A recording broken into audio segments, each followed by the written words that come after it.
Ìjẹ̀bú owó àgbà Ìjẹ̀bú owó gbogbo Ìjẹ̀bú tí mo mọ̀ lóní owó lọ́wọ́. Àní owó Ìjẹ̀bú mo fẹ́ wọn ò fẹ́ pé wọn.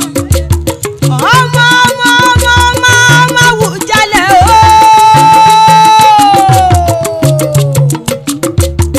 Tó bá wù Ìjẹ̀bú àwẹ̀ ní ẹni wíní. Kofoworola'S o.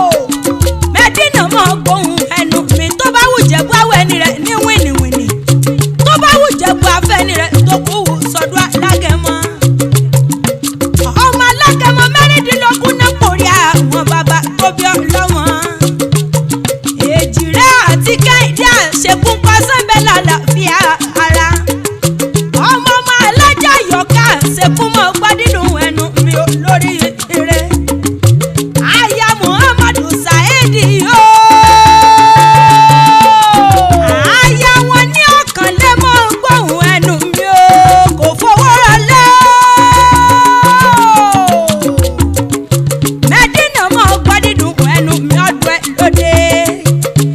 Ọdọọdún láàárín orógbó.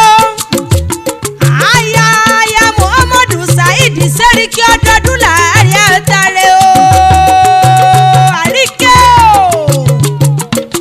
Màmá fìyìn fọ́lúwa ọdọọdún lò ó sì mọ̀ bẹ́ẹ̀ lágbọ́rọ̀ lọ́wọ́ bá.